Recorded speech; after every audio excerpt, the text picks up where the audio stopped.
मंत्री जी, हमारे राज्य में सब कुशल मंगल तो है, प्रजा को कोई परेशानी तो नहीं है? हाँ प्रभु। मंत्री सुमंत, यूं तो संसार में अनेकों राजा राज्य करते हैं, किंतु प्रजा के हितैषी और न्यायप्रिय राजा बहुत कम जाने जाते हैं। यथार्थ है महाराज। जिस प्रकार राज्य में राजा सरोवर में कमल, शरीर में प्राण न हो, तो वह सब मरघट के समान माना जाता है। इसमें क्या सब यही है इस वक्त का ध्यान, पितामह ताहि है भगवान। यही है इस वक्त का ध्यान, पितामह ताहि है भगवान। चलो चलो। माता पिता के चरण में प्रथम नवाकर शीश, याद करो फिर हृदय में दीन बंधु जगदीश। गुरु वशिष्ठ के चरणों में है मेरा आदेश, नमस्कार है आपको दशरथ अवध। शुभ पल, शुभ घड़ी, शुभ काल, शुभ अवसर, श्रवण देव मम नगर पधारे, नगर हुआ निहाल। निस्संदेह इष्ट देव सम मान कर, तज कर कपट विचार, संसार में श्रवण एक अवतार। गुरुवर, मैं बड़ा बर्तन नहीं, मैं बालक बनकर आया हूँ तुम्हारे द्वार पर है नाथ। मैं याचक बनकर आया हूँ, मैं याचक बनकर आया हूँ। हाँ, कहो पुत्र, अपने आने का आगमन कहो। गुरुवर, जिस प्रकार बिना पति की पत्नी, बिना श्रद्धा का शिष्य, बिना न्याय का राजा पाप की खान होता है, उसी प्रकार बिना माता पिता की भक्ति के एक पुत्र का जन्म नार के कीड़े के समान होता है। आप तो जानते ही हैं कि मेरे माता पिता सदैव से ही अंधे हैं, तो कृपया कर उनका अंधापन दूर करने का कोई उपाय बताओ। है अच्छा तो सुनो, तुम्हारे पिता सदैव के अंधे नहीं थे, उन्हें कोई पुत्र न होता था।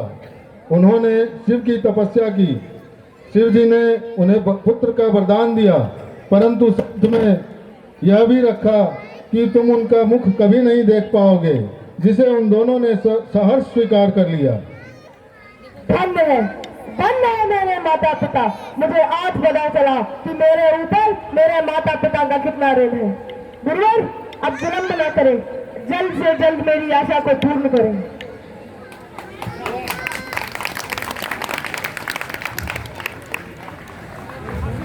धन्य है, संसार में तुम जैसे सुपुत्रों की आवश्यकता है। गुरुवर, अब मेरी आशा को शीघ्र पूर्ण करें।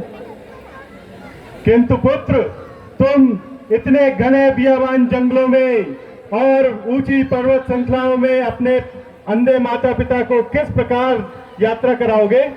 बनाकर काठ की टावल उन्हें कांधे चढ़ाऊंगा, फिरूंगा पीठों पे उन्हें नाहन कराऊंगा, झुकाऊंगा या सिर देव की प्रतिमा समझकर, करूंगा पूजा उनकी देव समझकर। तुम धन्य हो।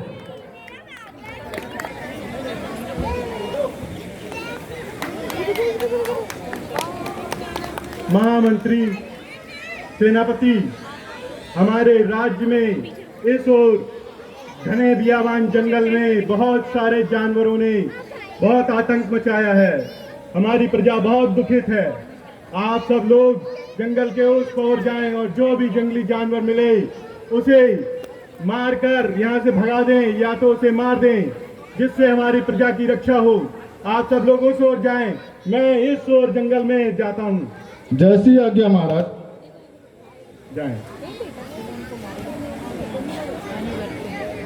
है यह क्या?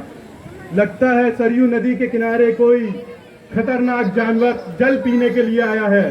मुझे इसका शिकार शब्द भेदी बाण से कर देना चाहिए।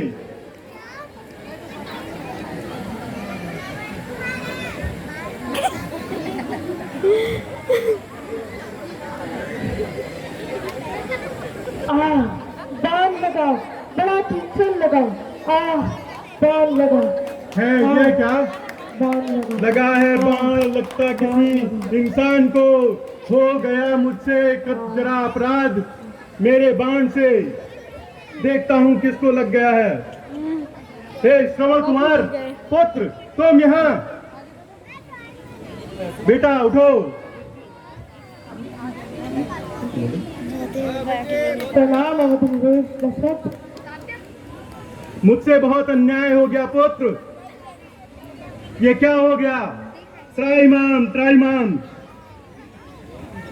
नहीं नहीं महाराज, आपने तो एक जंगली जानवर समझकर मुझे तीर मारा। नहीं पुत्र, मुझसे ये बहुत अन्याय हुआ है। मुझे इसके लिए क्षमा न करो, तुम मुझे दंड दो। नहीं महाराज नहीं, कदापि नहीं। तो क्या तुम मुझे क्षमा कर दोगे? मेरे इस घनघोर अपराध का कोई दंड न दोगे? नहीं महाराज नहीं, मैं कदापि दंड ना दूंगा। पुत्र, तो अच्छा, अपने अंतिम क्षणों में मुझसे कोई कार्य ही करवा लो। हाँ, अगर आपकी इच्छा है ही तो मेरे माता पिता उस पेड़ के पास बैठे हैं, उन्हें इस कमंडल से जल पिला दीजिए। अवश्य पुत्र, मैं यह कार्य जरूर करूंगा।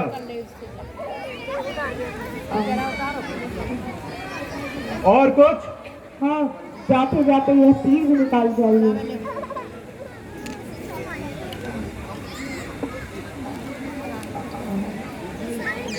जी। माता जी, पिताजी,